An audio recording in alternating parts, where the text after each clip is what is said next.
تو کیا کہتے ہیں ادھر کراچی میں آپ کے دوست وغیرہ جس کو مرضی آپ ساتھ لے کے آئیں، مجھے کوئی اعتراض نہیں ہے، آپ نے پورے مجمع کو ساتھ لے کے آئے۔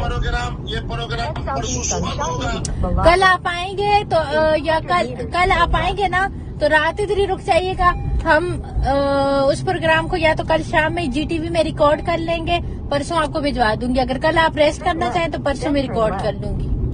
اگر آپ بطور خلیفہ اور سٹی کے کل رات میرے پاس رہو تو میں پھر رات رہتا ہوں۔ ٹھیک ہے، میں آپ ہم ساتھ میں بالکل ہم ساتھ میں کھانا کھائیں گے انشاءاللہ، ساتھ میں آپ کی عزت کروں گی صبح کی نماز تک اکٹھے رہیں گے انشاءاللہ۔ صبح کی اذان مولوی صاحب کی سنیں گے، آپ بھی اور میں بھی پھر ٹاٹا کریں گے۔ پھر آپ یوں کر لو کہ اپنا پرسوں کی صبح کی دیکھو، اگر کل کی میں نے بول دی ہے، کل کی میں نے آنے کی کر دی ہے، واپسی کی آپ کی یا ملتان کی کر دوں گی یا ڈائریکٹ کر دوں گی، جدھر کا بولیں گے۔ کل کی ایجنٹ نے کر دی ہے، ابھی وہ مجھے بھیجتا ہے ٹکٹ، کل کی کنفرم ہو گئی ہے۔ اچھا چلو، اب جناب آپ کو پیشانی کو پوسا دیتے ہوئے اجازت، اور 50,000 روپیز آپ کو ملیں گے، ٹھیک ہے، اس شو کے آنے جانے کا ٹکٹ۔ میں نے آپ کو وہ اپنا چیک جو ہے نا اس کا فوٹو اسٹیٹ بھی بھیج دیا ہے۔ چیک سو بھائی آپ کیش لے لیجیے گا، میں آپ کو دوں گی، آتے ساتھ پہلے آپ کو کیش دوں گی، پھر آپ پروگرام میں جانا۔ آپ صرف کیش دو گی بس؟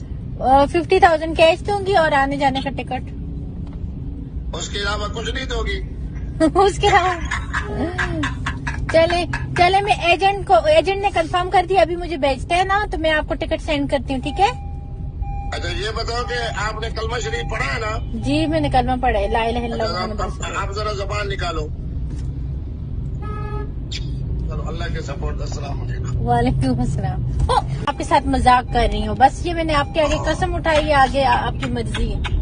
بس چلو اب تم مجھے بتاؤ کہ میں پھر اکیلا ہوں اپنے آپ اکیلے آئے، آپ کل اکیلے آئے، اگر آپ کو یقین نہیں ہے تو کیا کہتے ہیں ادھر کراچی میں آپ کے دوست وغیرہ جس کو مرضی آپ ساتھ لے کے آئیں، مجھے کوئی اعتراض نہیں ہے، آپ نے پورے مجمع کو ساتھ لے کے آئے۔ یہ پروگرام